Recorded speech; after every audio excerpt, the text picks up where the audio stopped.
তো গাইস তোমাদের আমি তিনটে ঠাকুর আজকে দেখালাম আজকে। তো গাইস দেখো মন্দিরটা কত সুন্দর, দারুণ মন্দির। গাইস দেখো মায়ের মূর্তি কত সুন্দর।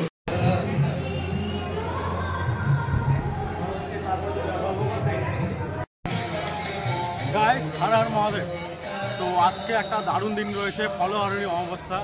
তো আমি আজকে এসেছি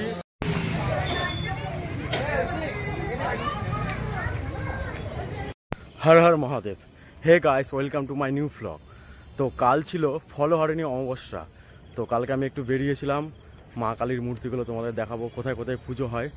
তো ভিডিওটা ওই 5 থেকে 6 মিনিটের ভিডিও হবে, তোমরা ভিডিওটা প্রথম থেকে শেষ পর্যন্ত দেখো।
গাইস হর হর মহাদেব।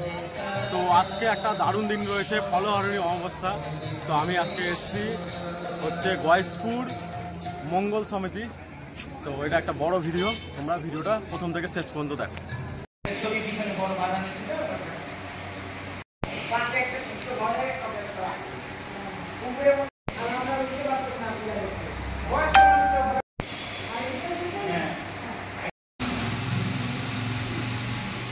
গাইস দেখো মায়ের মূর্তি কত সুন্দর। এটা হচ্ছে কৃষ্ণ কালীতলা, এই মূর্তিটা নতুন নিয়ে আসা হয়েছে, দেখো কত সুন্দর, একদম আলাদা।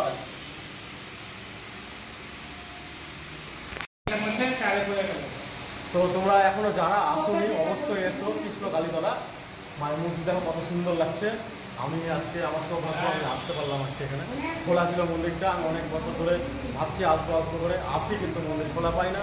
মন্দিরটা দাদা বললো যে ওই 3-4 বছর হয়েছে, 4 বছর হয়ে গেল মানে ঠাকুরের মূর্তিটা নিয়ে আসা। আর মন্দিরটা তো তোমরা দেখতে পাও যারা মঙ্গল ঠাকুর। তো গাইস দেখো মন্দিরটা কত সুন্দর, দারুণ মন্দিরটা। তো বাইরে থেকে তোমাদের দেখাচ্ছি, দেখো দেখো মন্দিরটা বাইরে থেকে কত সুন্দর। মন্দিরটা দেখো কত সুন্দর, এলইডি লাইটগুলো জ্বলছে, ওই পাশে আরও সুন্দর আছে, দেখাচ্ছি দাঁড়াও। এই পাশ থেকে দেখো কত সুন্দর লাগছে, তোমরা অনেকেই দেখেছো, অবশ্যই এখানে এসো। তো গাইস তোমাদের আমি তিনটে ঠাকুর আজকে দেখালাম। আজকে ফলহারিণী অমাবস্যার পুজো ছিল আজকে। তো এটা শেষ ঠাকুর আজকে, মানে মন্দির একটু পরে বন্ধ করে দেবে, অনেক রাত, মোটামুটি এখন 11টা বাজে। তো এরকম টাইপের ভিডিও দেখার জন্য অবশ্যই চ্যানেলটা সাবস্ক্রাইব করে রেখো, আর একটা লাইক করো, কমেন্ট করো, আর ভিডিওগুলো বন্ধুদের মধ্যে অবশ্যই শেয়ার করো। চলো, হর হর মহাদেব, বাই।